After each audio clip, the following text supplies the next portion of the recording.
जोंनि मेन उद्देश्यआनो जोङो जोंनि मुंख्लंफोरखौ सिबिलांफानायजों लोगोसे जोंनि हारिनि गुलाय गुजाय जोंनि हारिनि गेजेराव जोङो जे मोनसे बड'लेण्ड सेपारेट स्टेटनि थाखायसो जोंखौ दानानै होदोंमोन जों बेखौ अरायबो मोगथां महर होनो थाखाय गेरेमसा बर' माहारि दानो थाखाय जों अराय नाजालांगोन।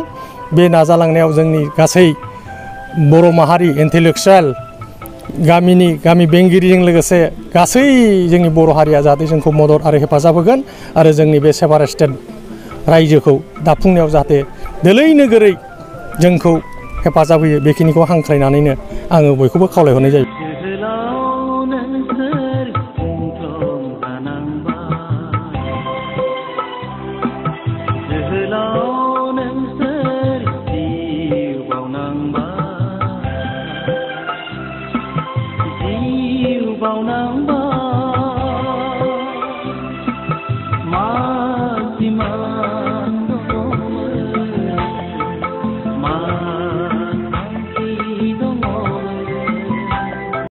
आं गोजोननाय मोनदों।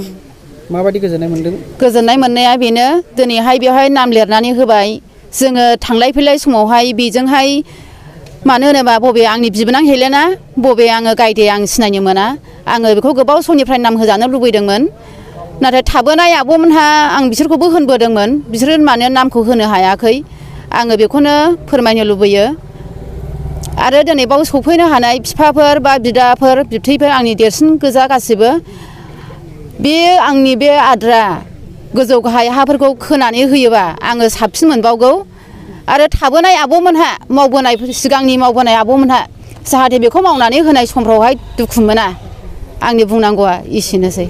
बिथांमोननि सायाव आंहा जोबोद गोजोननाय मोनदों। बिथांमोना जे गोसोखांदों गोसोखांनानै जे बे जोंनि आइनि गायदे हेलेनानि माबाखौ माथियास थमखौ जे फोसाबदों बेनिफ्राय जे नाम प्लेट लिरदों आंबो बुंबाय थादोंमोन बिसोरनि सिगाङाव बिसोर मा खारनाव लिरनो हायाखै दा दिनैहाय मा दिनैहाय आं गोजोननाय मोनबाय नाम लिरनाय नुनानै बेनो आइनि आरो हेलेनानि नाम लिरनायखौ नुनानै आं जोबोद गोजोननाय मोनदों। गिबियावनो क'क्राझार जिल्ला अल बड' एक्स भलन्टियार फर्स बिथांमोननिफ्राय निउस चेनेल बिथांमोननिसिम साबायखर बावहरनाय जाहैबाय। जोंनि बुंनो लुगैनाय आसल उद्देश्यआनो जाहैबाय जोङो 1987 मायथाइयावनो बड'फा उपेन्द्रनाथ ब्रह्मनि दानायावनो गेरेमसा बर' हारि दानाय बड'लेण्ड सोरजिनायनि थाखाय जोंखौ दानानै होदोंमोन। बे दानानै होनायनिफ्रायनो जोङो नारा नाथात बड'लेण्डनि थाखाय सोमावसारबोदों।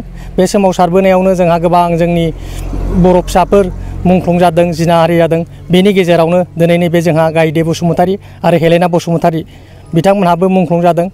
दा बिथांमोननिनो गायदेनि फिसाजो सासे रम्बा होननायाबो बिमानि आहार मोनजायैनि थाखाय मुंख्लं जालांदों। जों दा बे बिथांमोननि मुंख्लं खाम्फाखौनो जोङो बेवहाय दिनै सराइबिलाव 26-27 थारिखआव जोङो मोनसे बोसोरिखिया जोंनि एनुवेल कनफारेन्स खुंनायजों लोगोसे बिथांमोनखौ मान बावनो होननानै जों दिनै बिथांमोननि बे मुंख्लं खाम्फायाव जोङो हाबाफारि लादों आरो हाबाफारि लानानै जों बिथांमोननि लेथ्रायै गोदैसोनानै थानाय जायगाखौ जों फोसाबबाय। बेवहाय जेबो रावबो उल्था पाल्टा सिन्था खालामनाङा जोङो बिथांमोनखौ अराय गोसोखांलांबाय थागोन आरो जेसेबांनाखि बड'लेण्ड सोमावसारनायाव मुंख्लं जालांदों जों एक्स भलन्टियार हिसाबै जोङो बिथांमोनखौ गोसोखांनायनि थाखाय जों लासैनो जानजि खाफ्रागासिनो दं। जों दा मुंख्लं खाम्फा हिसाबै आगोलाव जेबो मुं गैयामोन जोङो दा मुंख्लं गायदे बसुमतारी मुंख्लं हेलेना बसुमतारी होननानै जों सिम्पोलबाबो जों लिरगोरबाय।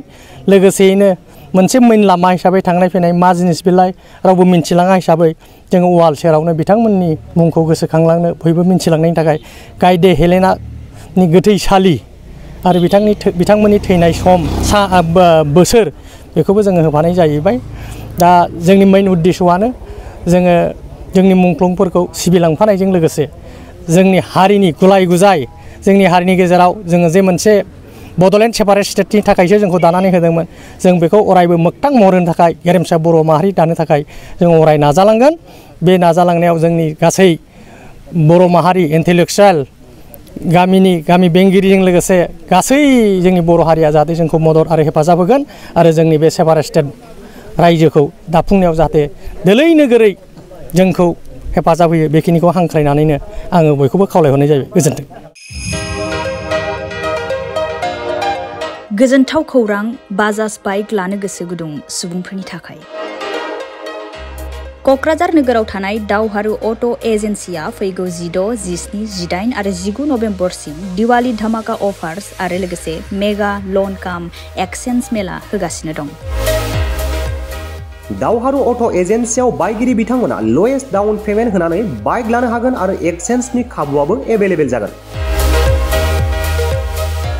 नोंथांमोना क'क्राझार नोगोराव थानाय दावहारु अट' एजेन्सि श'रुमजों लोगोसे कारिगाव फेस्टिभ आउटलेट, दतमा फेस्टिभ आउटलेट आरो भटगाव फेस्टिभ आउटलेट ब्रान्च श'रुमावबो होबाय थानाय दिवाली धमाका अफार्स आरो लोगोसे मेगा लन काम एक्सचेन्ज मेलायाव फैनानै नोंथांनि लुबैनाय बाजाजनि बाइकफोरखौ गोसोबादि लाफैनो हागोन। बाजाजनि बाइक सालायनो मोजां मोनग्रा रायजो राजाफोरनि थाखाय दावहारु अट' एजेन्सि श'रुमा लोगोसे मोजां अफारफोरबो लाबोदों। बेफोरनो जाबाय free assured gift, free seat cover, 5 litre petrol free, गंनै helmet free, 12 times free washing coupon आरो बाइक बायगिरिफोरनो बाइकखौ मोजाङै साखोन सिखोन लाखिनो थाखाय 12 टाइम्स फ्री वाशिं कुपनबो हरनाय जागोन। आबुङै मिथिना लाबावनो थाखाय 60000399 187 88 220 18193 जानबुं नम्बराव खौरां लाहरनो हागोन।